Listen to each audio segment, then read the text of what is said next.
Good morning everyone. Good morning everyone. अब जो next chapter है फंक्शन है, सेट रिलेशन हो गया। अब फंक्शन को डिटेल्ड में पढ़ना है, पूरा फंक्शन। और इसके बाद फिर रहेगा ग्राफ, ग्राफ और लोगारिथम थर्ड में। तो थोड़ा इससे बहुत छोटा है, बहुत इंपॉर्टेंट है। फंक्शन आप पढ़ लेंगे, फिर फंक्शन के बाद फिर फंक्शन का मूवमेंट कैसे होगा, ग्राफ का मूवमेंट कैसे होगा।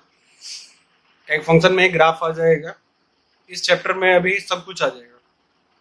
परमुटेशन कॉम्बिनेशन भी आएगा, प्रोबेबिलिटी भी आएगा, फंक्शन तो है ही, ग्राफ भी आएगा, तो सब कुछ है इसमें।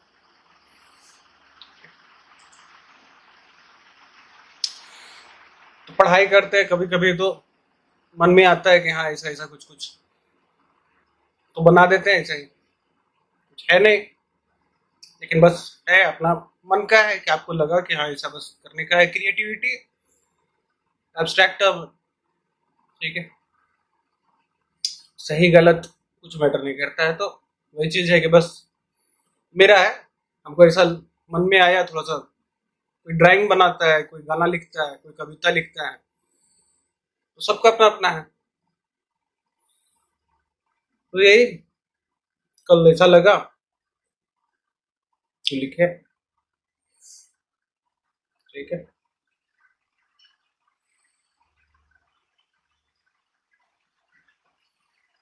ठीक है। तो फंक्शन जब चालू होगा तो सबसे पहले एकदम स्टार्टिंग से चालू होगा कि नंबर सिस्टम से, कि नेचुरल नंबर क्या है। तो नेचुरल नंबर का मतलब काउंटिंग नंबर्स, आप जो काउंट करते हैं उसी को बोलते हैं नेचुरल नंबर्स। तो काउंट जब भी करते हैं तो 1 2 3 4 5 6 7 8 ऐसे करके काउंट करते हैं। काउंट में कभी भी 1.1 ऐसा तो बोलते नहीं है कि 1.1 1.12 1.14 उसके बाद फिर 2 आएगा, ऐसा तो है नहीं। तो हमेशा 1 2 3, जीरो नहीं आता है, 1 2 3 जहां तक जाना है जा सकते हैं। काउंटिंग नंबर्स यानी natural numbers. Integers, natural numbers को दिखाते हैं किससे, कैपिटल एन से। सेट है, अगर सेट बनाएगा नेचुरल नंबर्स का तो उसको दिखाते हैं कैपिटल एन से। सेट जब भी डिनोट करते हैं तो कैपिटल लेटर से। तो natural number capital N. Integer या तो कैपिटल जेड नहीं तो आई। तो इंटीजर में क्या है कि पहले तो आएगा होल नंबर, जिसको रिप्रेजेंट कर रहे कैपिटल डब्ल्यू से। तो नेचुरल नंबर में ही आप अगर जीरो ऐड कर दो तो होल नंबर बन जाएगा, और फिर नेचुरल नंबर में माइनस लगा दो और होल नंबर के साथ ऐड कर दो तो इंटीजर बन जाएगा। ठीक है, तो इंटीजर क्या है, इधर माइनस इंफिनिटी तक, इधर प्लस इंफिनिटी तक, और बीच में जीरो। ठीक है, फिर है रेशनल नंबर। तो रेशनल नंबर क्या है कि कोई भी नंबर जिसको कि आप पी बाई क्यू के फॉर्म में लिख सकते हैं उसको बोलते हैं नेचुरल नंबर।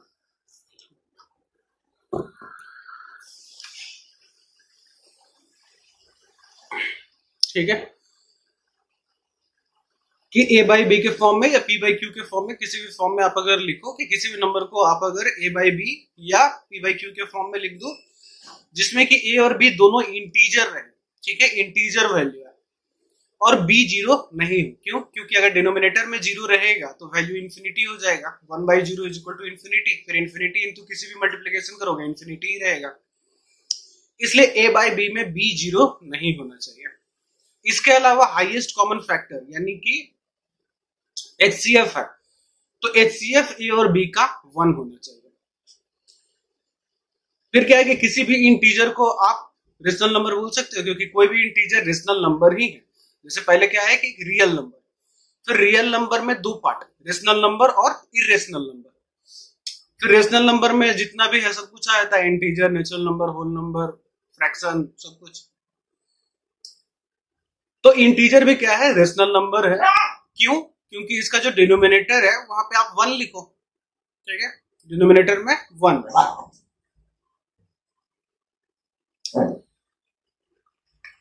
कोई भी एक कहीं रेशनल नंबर है तो रेशनल नंबर दो टाइप का होता है, या तो टर्मिनेटिंग नहीं तो रिपीटिंग या रियकरिंग। तो या तो टर्मिनेट करे और नहीं तो रियकर करे। तो ये दो टाइप का जो डिसिमल वैल्यूज रहता है उसको बोलते हैं रेशनल नंबर। तो एग्जांपल में जैसे 1/3 हो गया, तो यहाँ पे 3 रिपीट होते जा रहा है, टर्मिनेटिंग भी होता है, तो जैसे 1/4 है तो उसका 0.25 आएगा, तो वो भी रेशनल नंबर है। फिर क्या है कि दो कंसेक्यूटिव रेशनल नंबर का कोई मतलब नहीं है कि हाँ दो कंसेक्यूटिव रेशनल नंबर है, ठीक है। कि दो कंसेक्यूटिव रेशनल नंबर्स का कोई मतलब नहीं है। जैसे आप बोल सकते हो कि two consecutive natural numbers, two consecutive whole numbers, two consecutive integers, लेकिन टू कंसेक्यूटिव रेशनल नंबर आप नहीं बोल सकते, क्योंकि एक दो रेशनल नंबर कंसेक्यूटिव ऐसा कुछ नहीं होता। रेशनल नंबर को आप रोस्टर फॉर्म में नहीं लिख सकते, क्योंकि कंसेक्यूटिव कुछ है ही नहीं, एक के बाद कौन आएगा आप बता ही नहीं सकते हो, तो फिर रोस्टर फॉर्म में लिखोगे कैसे। इरेशनल नंबर यानी कंप्लीमेंट्री टू क्यू, दोनों को अगर मिला दो रेशनल और इरेशनल नंबर दोनों को, तो रियल नंबर बन जाएगा। तो इसलिए रेशनल नंबर का जो कंप्लीमेंट्री है वो है इरेशनल नंबर। और इरेशनल नंबर का मतलब ये है कि जिसको ए बाई बी के फॉर्म में आप नहीं लिख सकते हो, ठीक है। और ये ना तो टर्मिनेटिंग होगा ना ही रिकरिंग होगा, ठीक है। तो इस टाइप का जो नंबर सब रहता है वो इरेशनल नंबर है।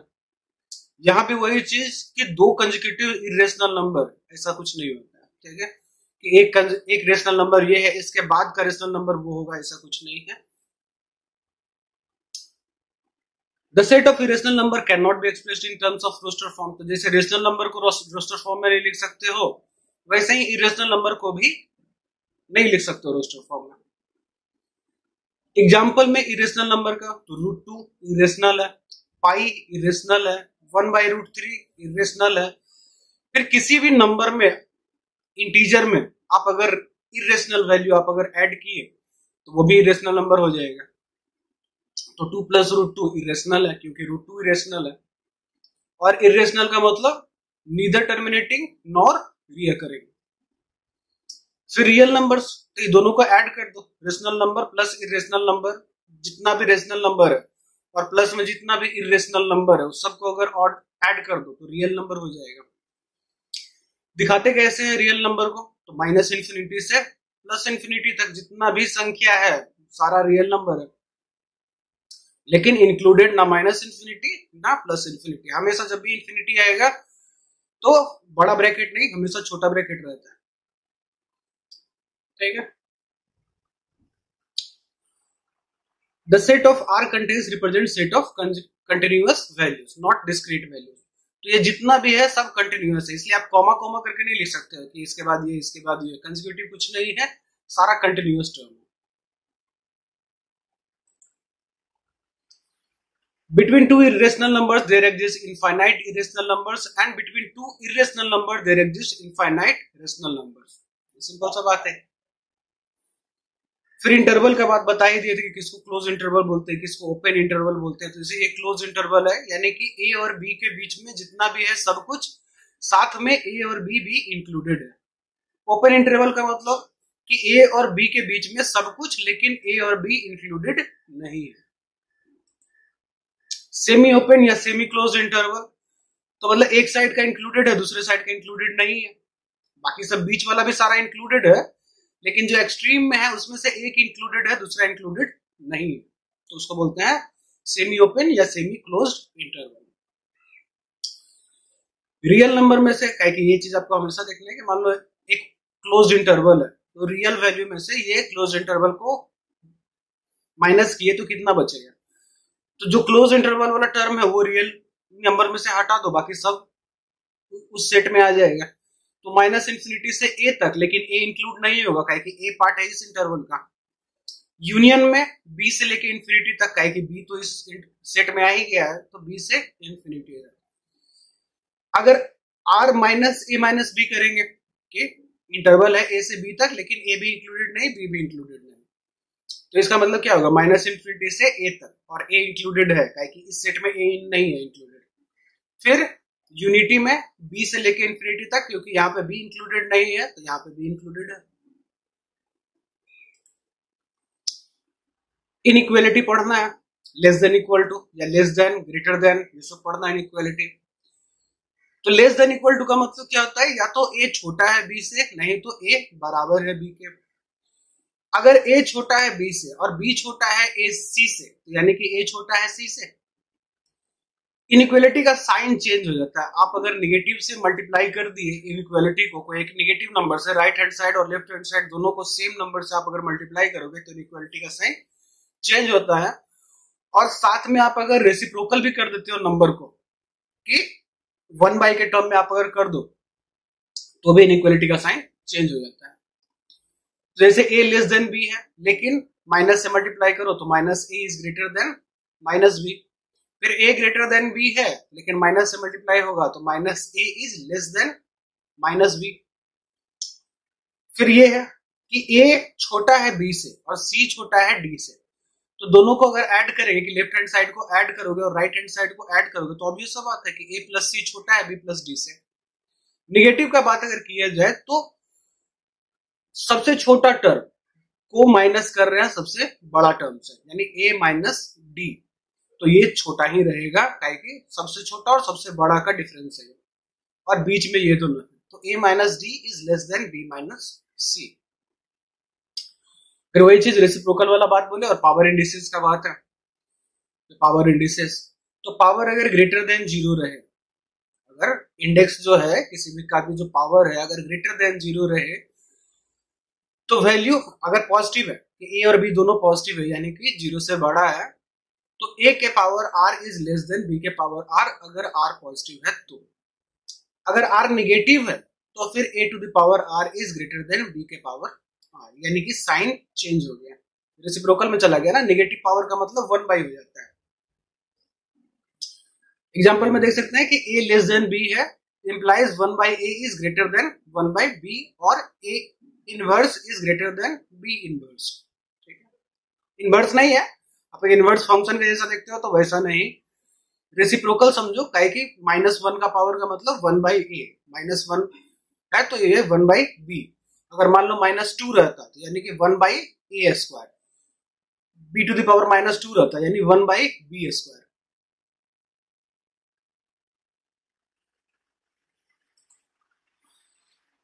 फिर ये एक है कि आपको इसको ध्यान में रखना है हमेशा कि a मान लो कोई पॉजिटिव संख्या है तो a plus 1/a is greater than equal to 2। अगर a कोई नेगेटिव संख्या है तो 1/a plus a is less than equal to -2। फिर ये सब चीज हमेशा समझ के रखना है कि मान लो कोई संख्या x है जो कि 2 से बड़ा है, तो ये 2 से बड़ा है यानी कि पॉजिटिव संख्या है, तो इसका रेसिप्रोकल भी करोगे वो भी पॉजिटिव ही रहेगा, यानी 0 से बड़ा रहेगा। अब ये साइन चेंज होगा, यहाँ पे x बड़ा है 2 से यानी 1/x इज लेस देन 1/2, लेकिन पॉजिटिव संख्या है इसलिए 0 से बड़ा है।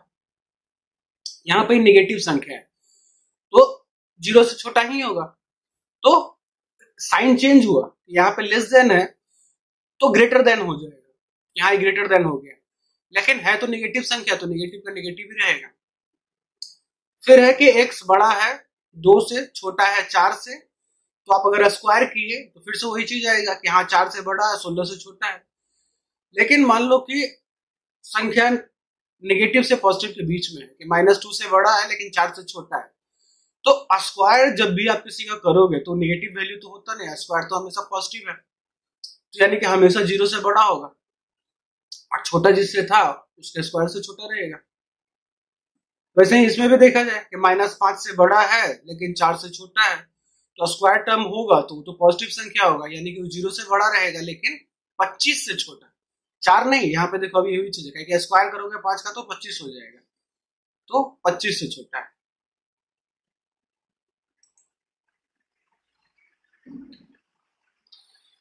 फिर ये सबसे बड़ा चीज है काहे कि अलजेब्रा में जब भी सॉल्यूशन निकालोगे तो ये चीज आना ही चाहिए। बोले दे कि इसमें सब कुछ आ जाएगा, इसमें सब कुछ आ जाएगा, इस चैप्टर में फंक्शन में सब कुछ आ जाता है।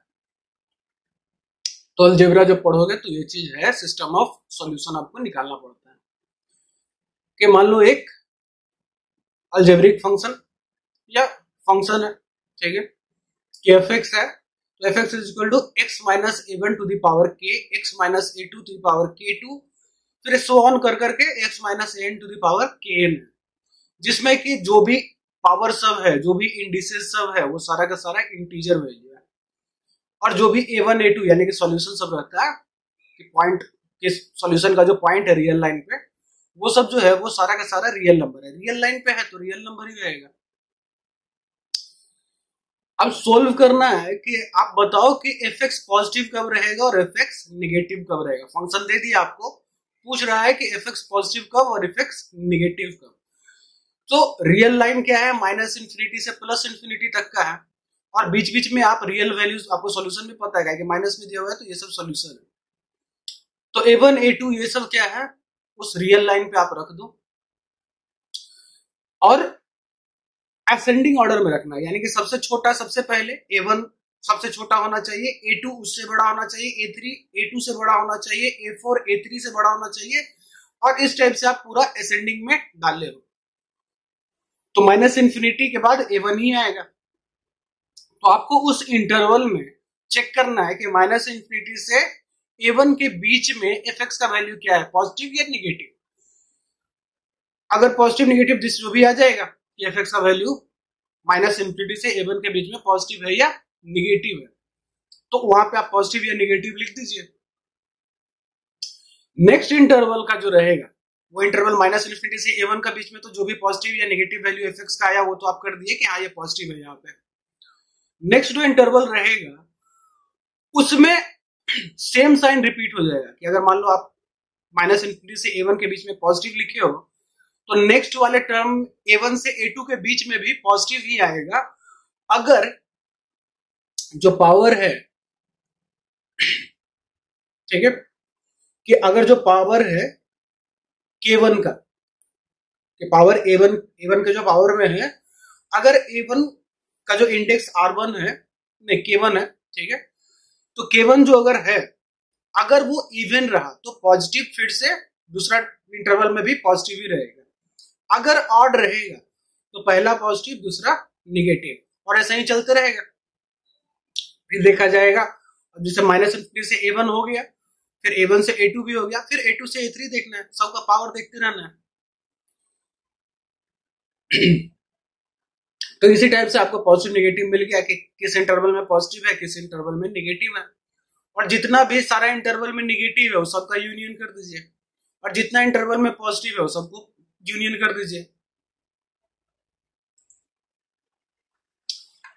तो यही चीज आता है, मान लो कोई फंक्शन है कि मल्टीप्लीकेशन है f1x into f2x into f3x, तो सोल्व कीजिए पहले fx को, कोई भी किसी को भी सारे को सोल्व करना है, f1x को भी, f2x को भी और f3x को भी। तो पुट कीजिए f(i(x) इज इक्वल टू 0 और उससे x का वैल्यू निकल जाएगा, सोल्व कीजिएगा। जैसे अभी सोल्व का तरीका बता दिए कि fx को पहले टर्म में बांटिए x minus a x minus b में। तो मान लो वैल्यू है कि लेस देन 0 है, ये जो वैल्यू है वो लेस देन 0 है। तो माइनस इंफिनिटी से, कि मान लो कि a छोटा है b से, तो माइनस इंफिनिटी से बीच में a डाल दिए, फिर a के बीच b के बीच में एक इंटरवल आ गया, फिर b से प्लस इंफिनिटी के बीच में एक इंटरवल है। तो हम वैल्यू डाल के देखें कि इस पूरे फंक्शन में x minus a x minus b में हम माइनस इंफिनिटी से लेके a के बीच में एक वैल्यू डाले, तो मान लो हमको आया पॉजिटिव। तो अब यहाँ पे जो पावर है वो 1 है, यानी ऑड है, यानी कि ये पॉजिटिव तो फिर ये निगेटिव, फिर a के बीच में तो आ गया। अब b के बाद क्या होगा, तो b का भी पावर 1 ही है, यानी ऑड है, तो फिर से निगेटिव से अब पॉजिटिव, यानी कि अगर इवन पावर रहता तो पॉजिटिव का पॉजिटिव, निगेटिव का निगेटिव, लेकिन ऑड पावर है तो फिर पॉजिटिव के बाद निगेटिव, निगेटिव के बाद फिर पॉजिटिव। तो ये चीज हो गया कि निगेटिव आपको देखना है तो कहां से कहां तक है, तो a से b के बीच में है निगेटिव, और लेस देन का साइन है, इक्वल टू नहीं है, इसलिए a और b इंक्लूडेड में नहीं है। यहां भी वही चीज है कि a और b इंक्लूडेड नहीं है, कि पॉजिटिव कहां से कहां तक, तो माइनस इंफिनिटी से a तक पॉजिटिव और b से इंफिनिटी तक पॉजिटिव, ठीक है, तो इन दोनों का यूनियन। फिर X square is less than equal to A square, तो ए स्क्वायर को इधर लेके जाओ, तो इधर पॉजिटिव है तो लेफ्ट हैंड साइड में जाएगा तो नेगेटिव हो जाएगा, तो x square minus A square is less than equal to 0। फिर करो x minus A x plus A square minus B square is equal to A plus B into A minus B. फिर देखो, फिर से वही चीज लगाओ कि माइनस इंफिनिटी से लेके यहाँ पे देखो, फिर काहे कि माइनस ए 1 है, इसका जो सॉल्यूशन आएगा कि x1 plus a is equal to 0, यानी x is equal to minus a, और x minus a is equal to 0, इसका मतलब x is equal to a, तो सॉल्यूशन आपको निकल गया कि हाँ एक सॉल्यूशन है माइनस ए, दूसरा सॉल्यूशन है ए।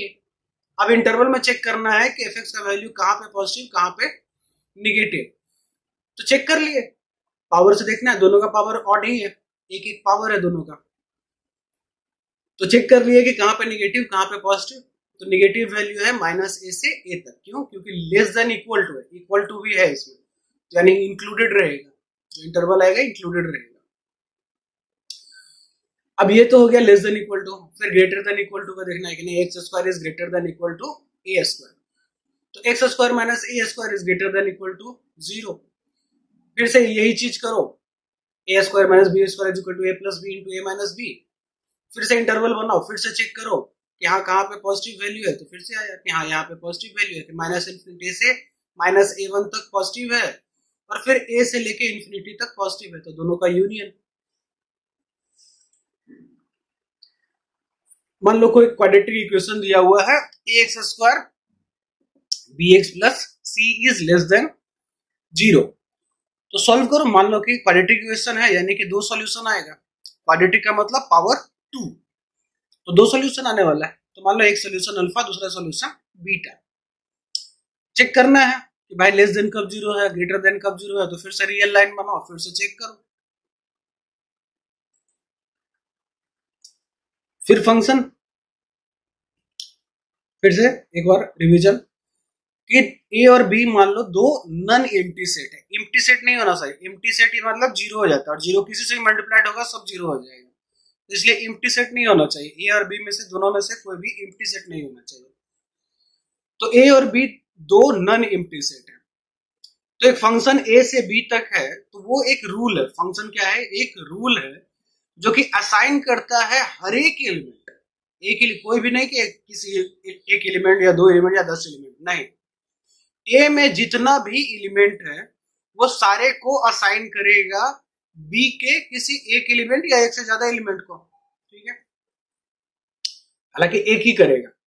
बी के पास हो सकता है, यानी कि एक ऑब्जेक्ट का एक ही इमेज होगा, लेकिन एक इमेज का कितना भी ऑब्जेक्ट हो सकता है कि उस इमेज का ढेर सारा ऑब्जेक्ट है, लेकिन एक ऑब्जेक्ट का एक ही इमेज होगा। यही फंक्शन है, यही रूल है। तो मान लो कि फंक्शन है ए से बी तक, लिखते हैं y equal to F x. तो जो रेंज आएगा वो b का पार्ट रहेगा, और जो डोमेन है वो a का पार्ट है। तो y क्या है? इमेज है x का। रूल कौन सा रूल? फंक्शन है तो फंक्शन ही रूल है। तो अंडर f, तो x क्या है? प्री इमेज है, कि y को इमेज बोलते हैं, तो x क्या है? Pre image. तो इसलिए a में जितना भी एलिमेंट है वो सबके पास एक वैल्यू है b में, लेकिन b में जितना भी वैल्यू है वो सारा का b में जितना भी वैल्यू है उस सारा का प्री इमेज a में है, ऐसा जरूरी नहीं। अब फंक्शन को डिफाइन करते हैं कि 1 फंक्शन है, मिनी 1 फंक्शन है, इनटू फंक्शन है, ऑन टू फंक्शन है, फंक्शन है कि नहीं है। तो 1 फंक्शन का मतलब कि जो भी डोमेन में है वो सबका एक ही इमेज आपको रेंज में मिलेगा, यानी कोडोमेन में एक ही वैल्यू। डोमेन में जो भी है सारा वैल्यू पहले डिफाइन होना चाहिए। डोमेन में जितना भी वैल्यू रहेगा सारे को इमेज मिलना चाहिए। तो पहला चीज तो यही हो गया, और एक ही इमेज। तो A1, A का इमेज 1, B का इमेज 2, C का इमेज 3। तो 1 फंक्शन है कि हर एक को एक ही मिल रहा है, और सारा जो भी डोमेन में वैल्यू है सारा को वैल्यू भी मिल जा रहा है। ये मेनी 1 फंक्शन है कि A1 का इमेज, A का इमेज 1 है, B का इमेज 2 है, और फिर C का इमेज भी 2 ही है। ठीक है, कि B का इमेज भी 2 और C का इमेज भी 2 ही है, और 3 किसी का इमेज नहीं है। तो कोई दिक्कत नहीं है कि हाँ डोमेन में जितना वैल्यू है वो सबको तो इमेज मिल गया ना। वो डोमेन में जितना वैल्यू है उसको प्री इमेज नहीं मिला तो नहीं मिला। तो हमेशा जब भी रहता है कि डोमेन से कोडोमेन में जब भी वैल्यू जाएगा तो कन्वर्जिंग जाता है, कन्वर्जिंग। ठीक है, ऐसा करके कन्वर्ज करेगा, डाइवर्जिंग कभी नहीं रहेगा। ठीक है, मल्टी वैल्यूड नहीं हो सकता है कि ए का वैल्यू मल्टी वैल्यूड, यानी डाइवर्जिंग नहीं होगा, जब भी होगा कन्वर्जिंग होता है। तो इसे यहाँ पे भी कन्वर्जिंग देखो, वैल्यू कन्वर्ट कर रहा है, ठीक है। अगर डाइवर्ज किया तो फंक्शन ही नहीं है कि ए का इमेज 1 भी है और ए का इमेज 2 भी है, तो ये फंक्शन ही नहीं है, मल्टी वैल्यूड फंक्शन नहीं होता है।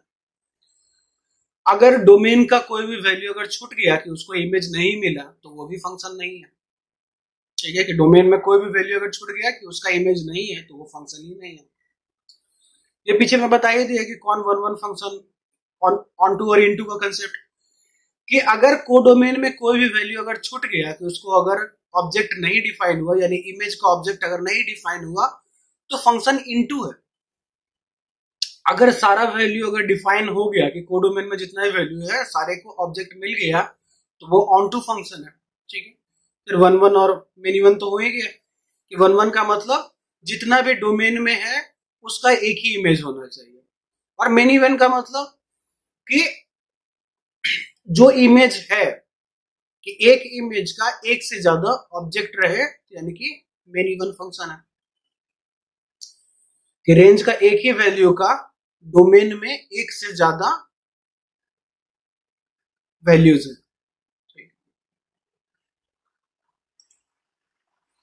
तो समरी एक बार फिर से कि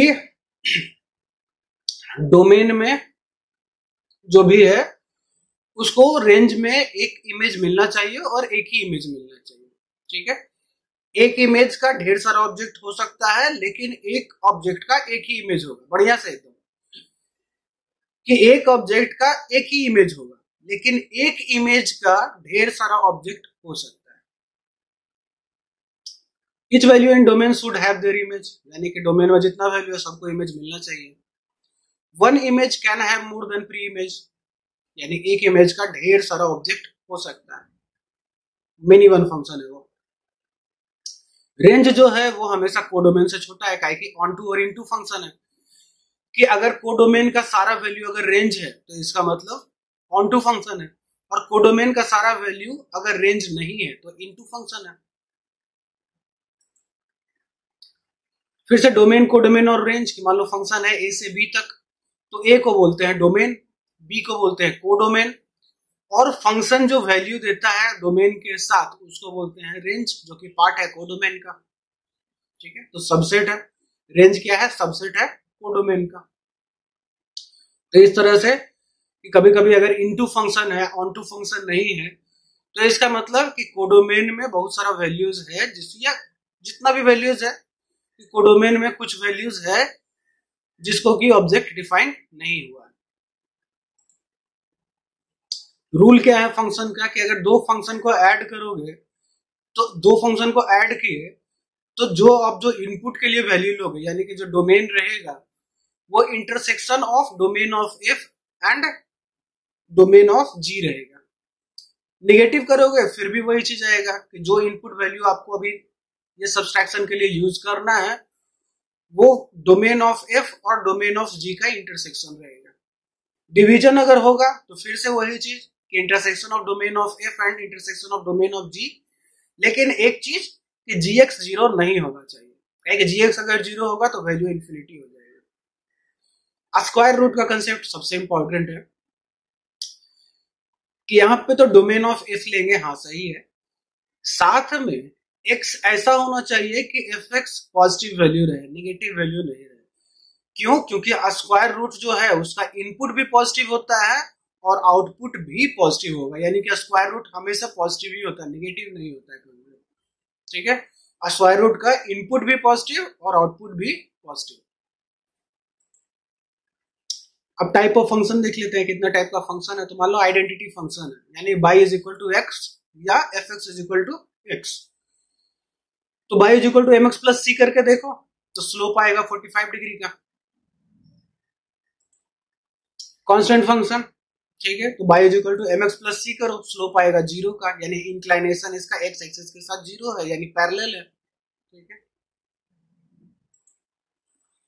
एब्सोल्यूट वैल्यू या मॉडुलस फंक्शन, तो मॉड एक्स है, तो मॉड एक्स हमेशा पॉजिटिव होता है, यानी कि अगर पॉजिटिव वैल्यू है तो एक्स ही रहेगा, लेकिन निगेटिव वैल्यू है तो माइनस एक्स रहेगा, यानी कि मान लो अगर -7 है तो माइनस ऑफ -7, तो 7 आ जाएगा, negative into negative is equal to positive.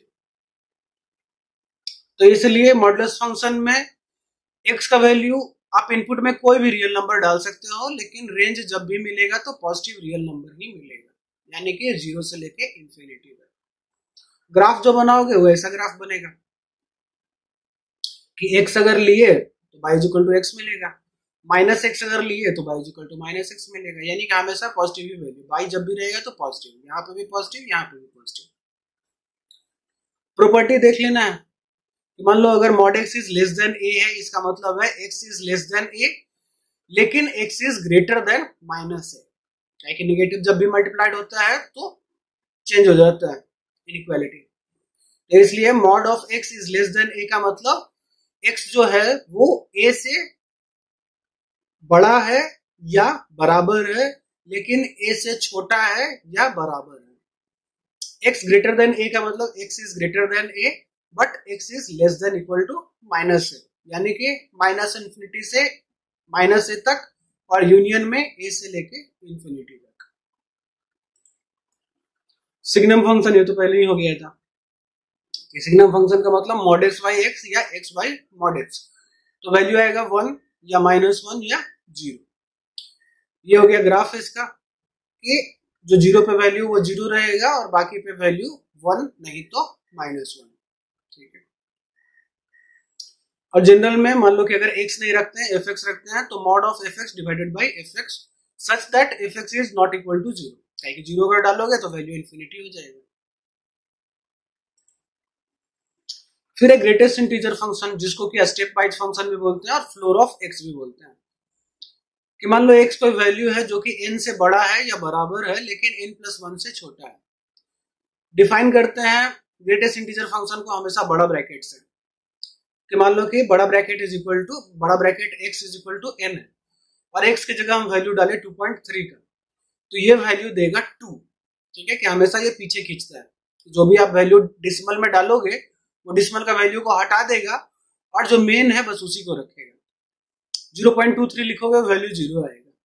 Minus में अगर जैसे ये वैल्यू लिखा हुआ है तो -8 ऑफ समथिंग है, तो ये जो वैल्यू आएगा वो क्या आएगा, -8 से ये चीज बड़ा है तो डिसिमल वाला चीज हटा दो, ठीक है, नेगेटिव में गया ना। जैसे -8 ऑफ समथिंग है तो -8 ऑफ समथिंग का मतलब क्या होगा कि -8 तो है, फिर -8 से भी और पीछे, नेगेटिव का मतलब हमेशा कर्जा है, ठीक है, लोन, तो कर्जा जितना लोगे उतना और बढ़ेगा, यानी -8 तो कर्जा, फिर उसमें 0.075 और ऐड करो तो और ज्यादा कर्जा, तो आप -8 से भी पीछे चले गए। अब उसके पीछे गए तो उसके पीछे अब -9 है, ठीक है, तो इसका आप अगर बड़ा करोगे तो ये माइनस वैल्यू आएगा -9।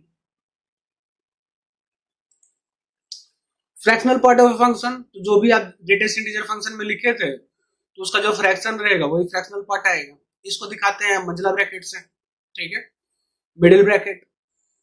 तो जो भी वैल्यू दिया हुआ है x minus greatest integer function को माइनस कर दो तो वैल्यू आ जाएगा फ्रैक्शनल पार्ट का, और फ्रैक्शनल पार्ट जब भी रहेगा तो 0 से या तो बराबर रहेगा नहीं तो बड़ा रहेगा, लेकिन 1 से छोटा रहेगा। तो वैल्यू इस टाइप का आएगा और ग्राफ इस टाइप का आएगा कि हमेशा 1 से छोटा रहेगा, 1 को टच नहीं कर सकता है, लेकिन 0 से बड़ा। लीस्ट इंटीजर फंक्शन या सीलिंग ऑफ x, ठीक है, सीलिंग का मतलब टॉप, फ्लोर, रूफ, ठीक है। इसको दिखाते हैं छोटा वाला ब्रैकेट से, स्मॉल ब्रैकेट, चाहे बड़ा ब्रैकेट लेकिन नीचे में ज्वाइंट नहीं होना चाहिए। तो मान लो कोई वैल्यू रहा कि जो वैल्यू है वो n से बड़ा है लेकिन n+1 से या तो छोटा है नहीं तो बराबर है, तो वैल्यू ये आगे लेके जाता है, जैसे वो पीछे लेके जाता था ये आगे लेके जाता है। कि 2.3 अगर लिखोगे तो जैसे 2 के बाद ही है तो नेक्स्ट टर्म ले लेगा, इंटीजर वैल्यू ही लेगा, सारा वही है, इंटीजर है तो इंटीजर वैल्यू ही आने वाला है। तो 0.23 0 से बड़ा है तो नेक्स्ट 1 आएगा, -8.7 है तो -8 के बाद जो आएगा वो तो -8 आएगा। अब है पॉलिनोमियल फंक्शन। तो पॉलिनोमियल फंक्शन क्या है कि f(x) का है, मान लो x का है तो वेरिएबल में x है और जो साथ में जो इसके मल्टीप्लीकेशन में है कोएफिशिएंट सब जो है, तो कोएफिशिएंट जो है वो रियल नंबर रहेगा साथ में पहला कोएफिशिएंट जो है वो जीरो नहीं होना चाहिए, क्योंकि वो अगर जीरो हो गया तो फिर डिग्री n नहीं रहेगा, क्योंकि x के पावर n है। तो अगर पहला ही टर्म को अगर आप जीरो कर दिए तो डिग्री n का रहेगा नहीं, इसलिए पहला टर्म जीरो नहीं होना चाहिए। n जो भी है वो सारा इंटीग्रल वैल्यू, यानी कि जो भी डिग्री है, जो भी पावर है, वो सारा का सारा इंटीजर। अब है अलजेब्रिक फंक्शन। पीछे का जो था ये है पॉलिनोमियल फंक्शन। तो पॉलिनोमियल में जो कोएफिशिएंट है वो क्या है, रियल नंबर है। लेकिन अलजेब्रिक फंक्शन में जो कोएफिशिएंट है वो क्या है, फंक्शन है। जैसे उसमें रियल नंबर था, इसमें वेरिएबल है, ठीक है। फिर से डिग्री, तो डिग्री n है, जो भी पावर रहेगा वो पॉजिटिव रियल पॉजिटिव इंटीजर है। यहाँ पे भी पॉजिटिव इंटीजर था, जो भी डिग्री सब है वो सारा का सारा पॉजिटिव इंटीजर है, नेगेटिव कुछ नहीं है। यहाँ पे भी जो डिग्री है वो पॉजिटिव इंटीजर है, ठीक है। और जो भी कोएफिशिएंट है वो पॉलिनोमियल इन x है। जैसे एग्जांपल में x cube plus Y cube minus 3xy को देख सकते हैं, तो वाई क्यूब हो गया, यानी डिग्री 3 का है। जो पॉलिनोमियल है fx वो हो गया, pnx है ये, और ये बीच वाला टर्म जो कि मल्टीप्लिकेशन का रहेगा। तो जो भी पॉलिनोमियल फंक्शन है वो अलजेब्रिक फंक्शन है, क्योंकि वेरिएबल है, वेरिएबल एक वैल्यू ले लिया तो बन गया, ठीक है। तो जो भी पॉलिनोमियल फंक्शन है वो सारा का सारा अलजेब्रिक फंक्शन है। लेकिन उल्टा नहीं, कि जो भी अलजेब्रिक फंक्शन है वो पॉलिनोमियल है, क्योंकि वेरिएबल को एक कांस्टेंट वैल्यू ले लिया, लेकिन कांस्टेंट वैल्यू वेरिएबल नहीं हो सकता। A function that is not algebraic, जो फंक्शन है वो अलजेब्रिक अगर नहीं है तो ट्रांसीडेंटल फंक्शन है। कि कोई भी फंक्शन अगर अलजेब्रिक फंक्शन नहीं है तो ट्रांसीडेंटल फंक्शन है। और ट्रांसीडेंटल फंक्शन का मतलब, ट्रांसीडेंटल फंक्शन का मतलब है वो सब फंक्शन जो कि ह्यूमन नॉलेज के परे है, ठीक है। ह्यूमन नॉलेज के परे है, ह्यूमन एक्सपीरियंस के परे है, ह्यूमन रीजन के परे है, ठीक है। ये सारा वैल्यू, ये जो फंक्शन है वो रिलीजियस फंक्शन है, स्पिरिचुअल फंक्शन है, ठीक है। तो ट्रांसीडेंटल का मतलब ये होता है कि अगर अलजेब्रिक नहीं है तो फिर ट्रांसीडेंटल है, यानी कि रिलीजियस टर्म है, स्पिरिचुअल टर्म है, ठीक है। तो ये सब चीज है कि भाई जो पिछला था पॉलिनोमियल फंक्शन, तो वहां पे जो कोएफिशिएंट था वो एक कांस्टेंट था, जबकि अलजेब्रिक फंक्शन में जो कोएफिशिएंट है वो क्या है, वेरिएबल है। रेशनल फंक्शन का मतलब कि दोनों का दोनों पॉलिनोमियल फंक्शन होना चाहिए, नोमिनेटर भी पॉलिनोमियल फंक्शन, डिनोमिनेटर भी पॉलिनोमियल फंक्शन। एक्सप्लिसिट फंक्शन का मतलब कि fx को सिर्फ x के टर्म में लिखोगे, कोई बाई हुई नहीं आना चाहिए, कि फंक्शन जब x का रहे तो सिर्फ x ही आना चाहिए वेरिएबल में। इम्प्लिसिट फंक्शन का मतलब कि सिर्फ एक वेरिएबल का नहीं है, एक से ज्यादा वेरिएबल का है। तो मान लो fxy है तो x भी है और y भी है। बाउंडेड फंक्शन का मतलब मॉडुलस फंक्शन, कि आप बाउंड कर दिए कि बस बाउंड्री लगा हुआ है, इतना से इतना ही तक के इसका वैल्यू जाएगा। कि आप डिफाइन कर दिए कि fx का जो वैल्यू है वो m से ज्यादा नहीं जाएगा, m तक ही रहेगा, जब भी रहेगा तो m से छोटा, नहीं तो m के बराबर। और मॉडुलस हमेशा होता है पॉजिटिव, इसलिए m क्या है, पॉजिटिव रियल नंबर है।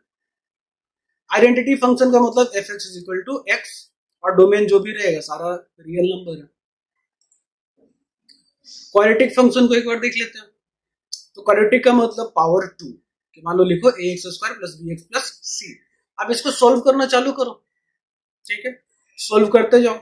फिर इसको बोलते हैं डिस्क्रिमिनेंट। तो डिस्क्रिमिनेंट क्या रहेगा, b² माइनस 4ac। फिर इसको और सोल्व करते जाओ, सोल्व करते जाओ। सोल्व करके जब लाओगे तो ये आ जाता है वैल्यू पैराबोला के जैसा।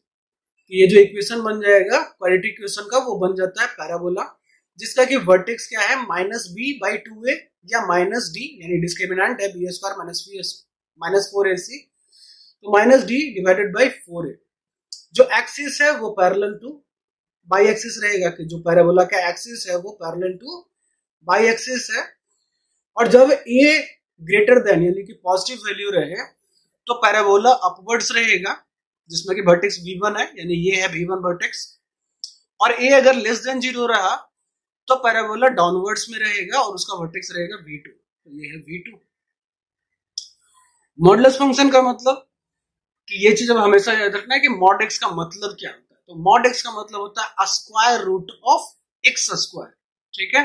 यानी कि जो डोमेन है वो भी पॉजिटिव और जो वैल्यू हमको रेंज का मिलेगा वो भी पॉजिटिव। तो ये एक इवन फंक्शन है। तो इवन फंक्शन का मतलब F of minus x is equal to F of X. यहाँ पे मान लो कि अब जैसे दो पैराबोलों को मिलाओगे इलिप्स बन जाएगा। तो इलिप्स बनाओगे तो इलिप्स क्या है, सिमेट्रिक है। तो सिमेट्रिक मान लो अगर ओरिजिन के रिस्पेक्ट में रहा तो जो वैल्यू एक्स पे आएगा वही वैल्यू माइनस एक्स पे आएगा। कि मान लो कि आप सिमेट्रिक बनाए हो ओरिजिन के रिस्पेक्ट में, तो जैसे इलिप्स क्या है वो खुद ही सिमेट्रिक है और उसको अगर ओरिजिन के सिमेट्री में बना दिए तो जो वैल्यू एक्स पे आएगा वही वैल्यू माइनस एक्स पे आएगा।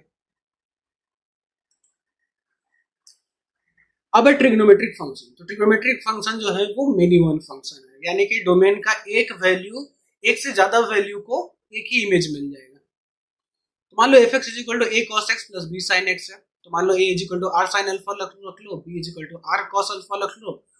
तो फिर tan alpha sine alpha by cos alpha इन दोनों को डिवाइड कर दो तो वैल्यू a बाई बी, यानी alpha is equal to tan inverse a by B.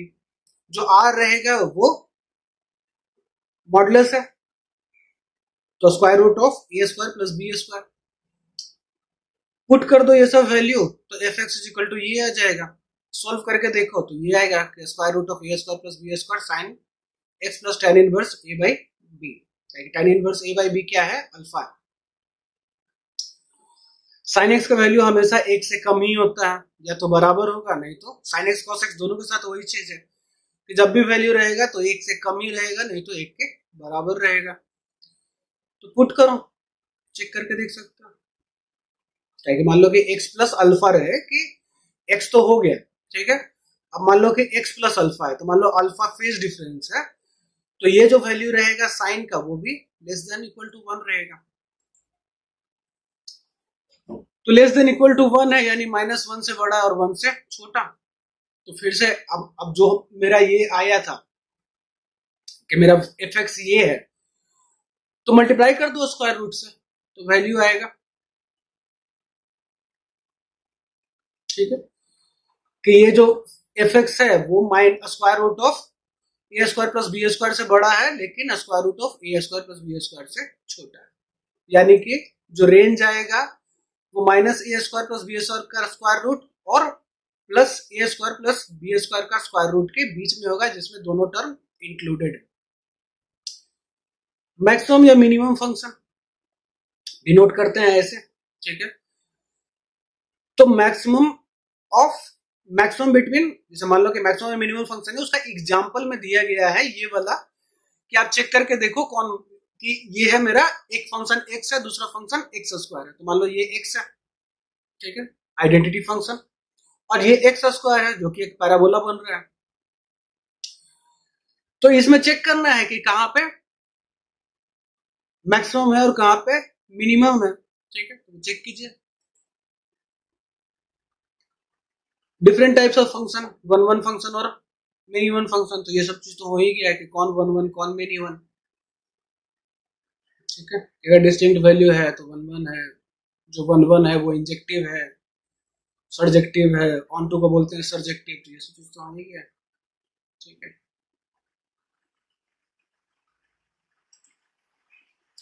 On two into ये सब हो ही गया।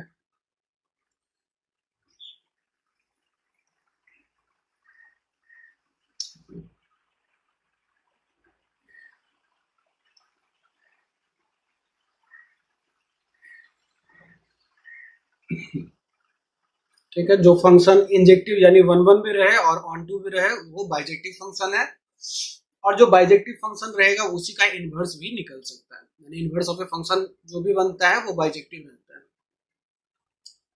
कोई पॉलिनोमियल फंक्शन का डिग्री अगर ऑड है यानी पावर है जो इंडिसेस है अगर ऑड है, ठीक है, तो वो फंक्शन ऑन टू रहेगा। अगर डिग्री ऑड है तो वो फंक्शन ऑन टू है, यानी कोडोमेन का सारा वैल्यू रेंज बनेगा। और इनटू रहेगा अगर डिग्री इवन, यानी कि कोडोमेन का सारा वैल्यू को रेंज नहीं, मतलब कि कोडोमेन का जितना भी वैल्यू है वो सारा रेंज नहीं बनेगा।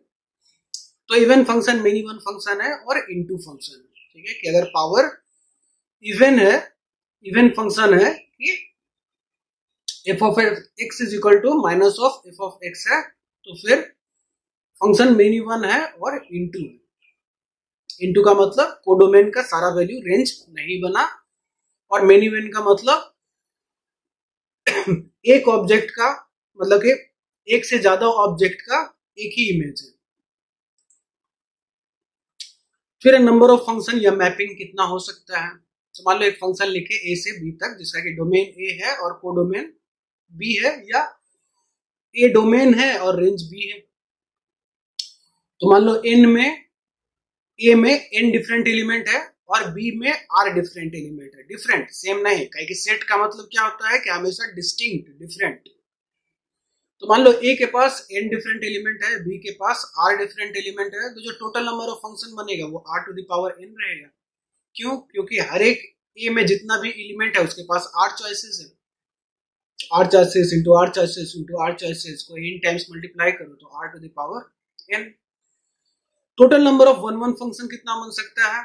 तो परमुटेशन है कि permutation of R objects taken N at a time, और आर क्या है कि बी में जितना एलिमेंट्स है वो, और एन क्या है कि ए में जितना एलिमेंट्स है वो। यानी चूज करना है आपको एन के लिए, लेकिन किसमें से? आर में से, ठीक है। तो आर यानी कि अगर जो कोडोमेन है अगर उसमें ज्यादा वैल्यू रहे और डोमेन में कम रहे, तो फिर अपना परमुटेशन आप लगा सकते हैं कि आरपीएन है। लेकिन कोडोमेन में कम वैल्यू है डोमेन से, तो फिर वन वन फंक्शन बनेगा कैसे? ठीक है, बच जाएगा, ऑब्जेक्ट में बचा रह जाएगा, तो फंक्शन ही नहीं बनेगा। फिर परमुटेशन में आपको पता होना चाहिए कि आरपीएन का मतलब आरसीएन इंटू एन फैक्टोरियल, यानी permutation of R in objects, permutation of r objects taken in at a time is equal to combination of r objects taken in at a time into permutation of in objects। अगर r बड़ा रहे या छोटा रहे इन domain से, तो इसका मतलब है कोडोमेन के पास ज्यादा एलिमेंट है डोमेन से। फिर से वही चीज कि RPN is equal to RCN into N factorial. RCN का मतलब number of different groups of N objects form from a lot of R objects. काहे कि परमुटेशन का मतलब अरेंजमेंट होता है, सजाने का कितना तरीका है, और कॉम्बिनेशन का मतलब सिलेक्शन, कि सिलेक्ट करने का कितना तरीका है, कितना ग्रुप बना सकते हैं, कितना सिलेक्शन, टाइप ऑफ सिलेक्शन बना सकते हैं, टाइप ऑफ ग्रुप्स जो बना सकते हैं, टाइप ऑफ टीम्स जो बना सकते हैं, ये आता है कॉम्बिनेशन से। और फिर जो सजाने का तरीका है कि कैसे सजाना है, कैसा अरेंजमेंट करना है, ये आता है परमुटेशन से। और जो फैक्टोरियल है उसका मतलब होता है जिस वैल्यू को आप रखे उससे एक माइनस एक माइनस एक माइनस करके मल्टीप्लीकेशन करना है, कब तक? एक तक, ठीक है। और फंडामेंटल प्रिंसिपल ऑफ काउंटिंग है परमुटेशन जब भी होता है, तो फंडामेंटल प्रिंसिपल ऑफ काउंटिंग होता है कि मान लो आपके पास ढेर सारा ऑब्जेक्ट है और कुछ प्लेसेस है सरियाने के लिए, तो पहला प्लेस पे जितना वैल्यू है सबको रख दो, फिर सेकंड प्लेस पे उससे एक वैल्यू कम, काहे कि पहला वैल्यू को तो आप रख दिए, फिर एक वैल्यू कम रहेगा, ऑप्शन आपके पास एक कम है, फिर थर्ड पे जाओगे तो दो ऑप्शन कम हो जाएगा, काहे कि आप दो वैल्यू रख दिए हो। तो इसलिए n into N minus one into N minus two ऐसे करके वन तक जाएगा। यानी फर्स्ट मेंबर या फर्स्ट प्लेस के पास n चॉइस है, फिर सेकंड मेंबर के पास n माइनस वन चॉइस रहेगा, और सो ऑन। तो arrangement of n objects in n places, number of different arrangement, that is order of arrangements is different for each of the arrangement. जो भी arrangement बनेगा वो हर एक डिफरेंट है दूसरे अरेंजमेंट से, ठीक है। और हर एक प्लेस पे एक ही ऑब्जेक्ट रख रहे हैं, ठीक है। Total of many one function कितना होगा? तो जो टोटल नंबर ऑफ फंक्शन है उसमें से number of one one function हटा दो तो बाकी सब मेनी वन फंक्शन हो जाएगा। तो अगर r greater than equal to n रहे, यानी कि कोडोमेन के पास ज्यादा वैल्यू है डोमेन से, तभी फंक्शन वन वन बनेगा। अगर कोडोमेन के पास है ही नहीं, कोडोमेन के पास कम है, डोमेन के पास ज्यादा है वैल्यू है, तो r to the power n आएगा, ताकि वन वन फंक्शन एक भी है ही, सारा मेनी वन फंक्शन रहेगा। Total number of constant function कितना बनेगा, तो r बनेगा। ठीक है,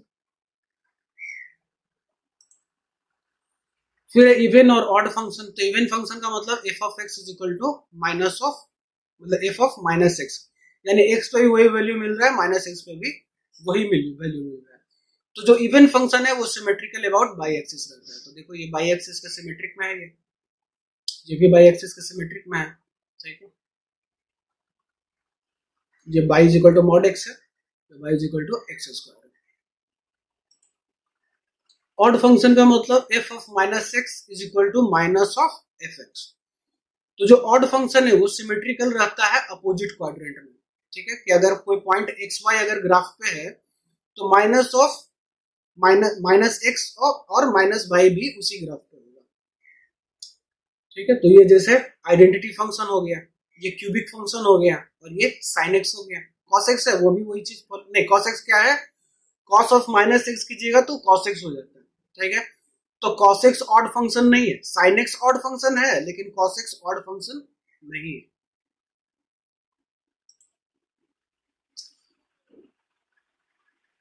फंक्शन ऐसा भी हो सकता है कि ना वो ऑड है ना इवन है।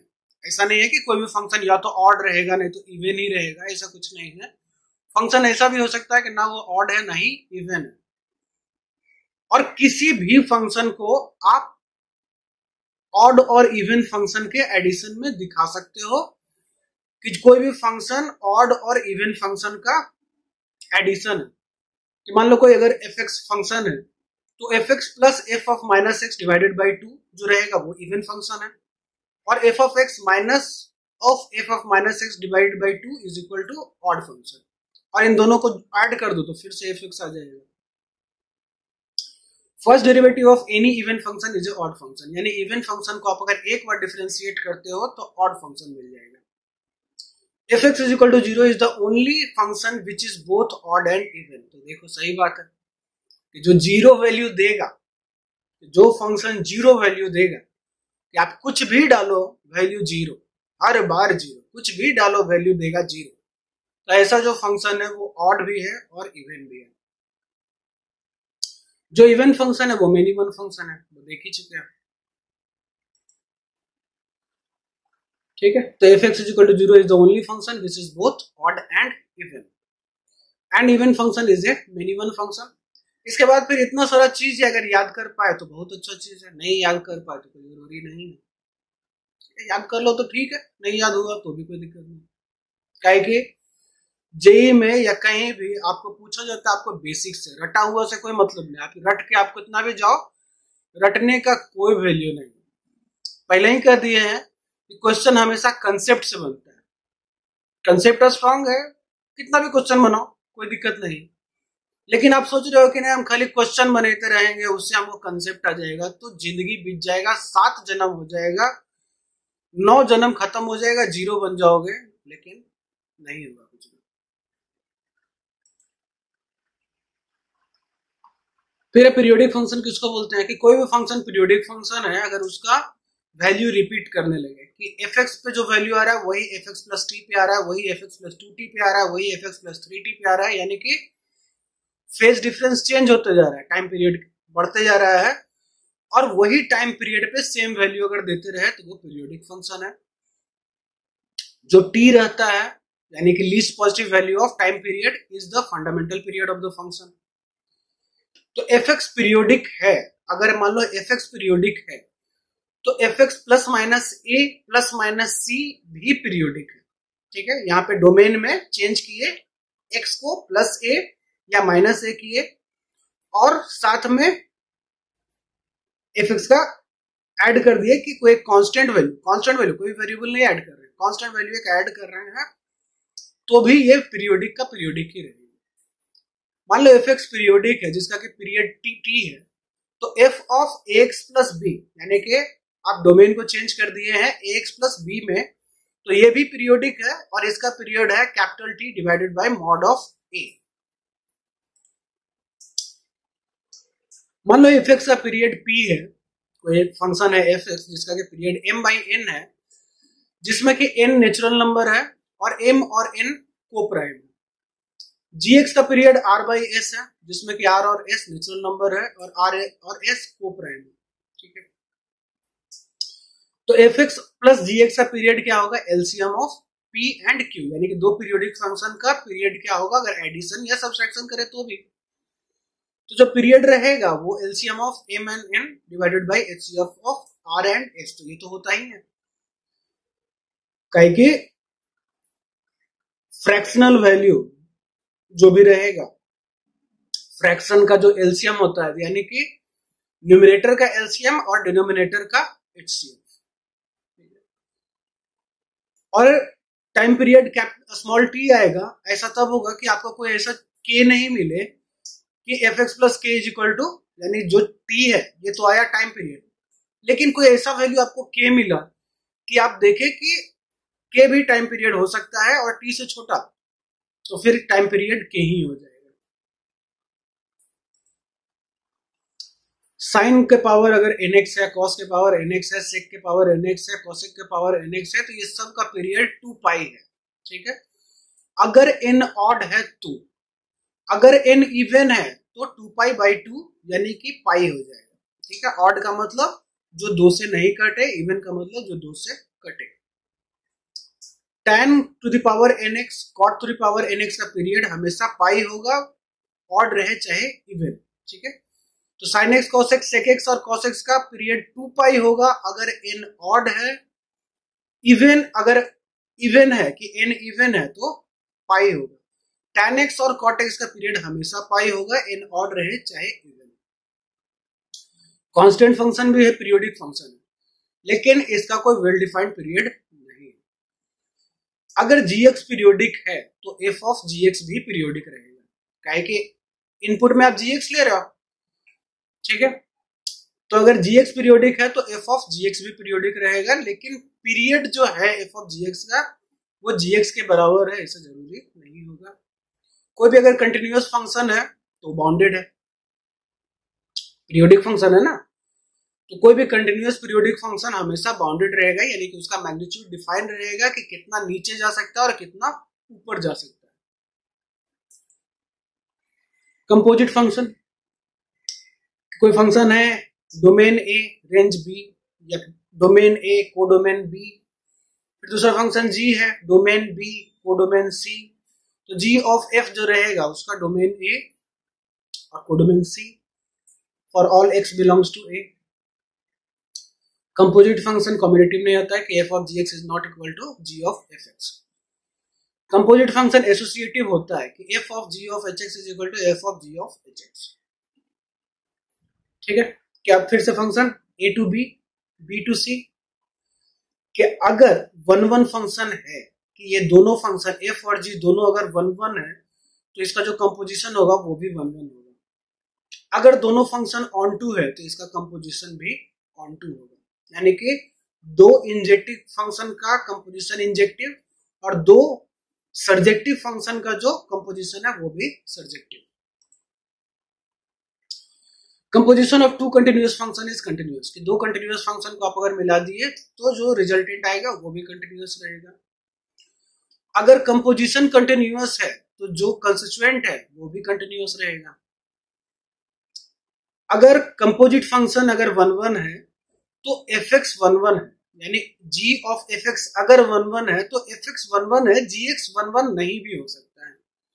अगर जी ऑफ एफ एक्स अगर ऑन टू है तो जी एक्स ऑन टू है, लेकिन एफ एक्स ऑन टू नहीं भी हो सकता है। Inverse function, f of a to b is a function both 1-1 and onto, like जो भी इनवर्स रहेगा वो हमेशा बाइजेक्टिव होना चाहिए, यानी इंजेक्टिव भी और सर्जेक्टिव भी, यानी 1-1 भी और ऑन टू भी।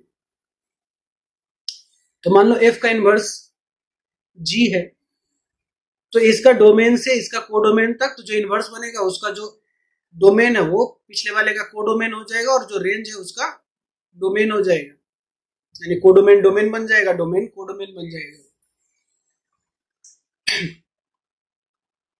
डिनोट करेंगे f इनवर्स से, तो मान लो g इनवर्स ऑफ f है तो f इनवर्स ऑफ g, यानी कि कम्यूटेटिव है कि अगर f का इनवर्स g है तो g का इनवर्स f होगा। Inverse of A bijective function is unique and bijective, हमेशा बाइजेक्टिव फंक्शन का इनवर्स निकलता है। फिर क्या है कि inverse function inverse of H होता है कि एफ ऑफ जी, अगर मान लो एफ इनवर्स है तो f of f inverse is equal to I B. तो आई बी क्या है? Identity function of set B, यानी कि सेट बी का ही वैल्यू भी जा रहा है और सेट बी का ही y is equal to x है ना। आइडेंटिटी फंक्शन का मतलब y is equal to x. G of F x is equal to I है, यानी identity function of set f of g is equal to g of f. इसका मतलब कि अगर दो कंपोजिशन अगर बराबर है कि F of g is equal to g of f है, यानी कि f inverse is equal to g और g inverse is equal to F.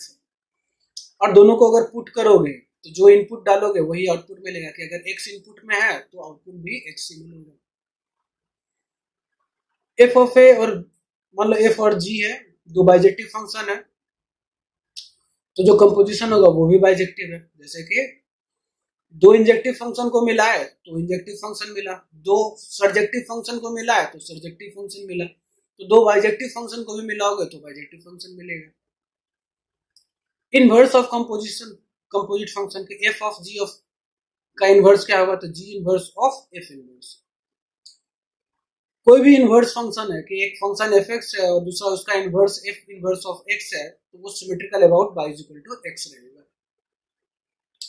Identical function का मतलब दो फंक्शन एफ और जो जी है आइडेंटिकल तब होगा जब domain of f is equal to domain of g, range of f is equal to range of g, और जो वैल्यू आएगा वो भी बराबर के f of x is equal to g of x. ठीक, थैंक यू।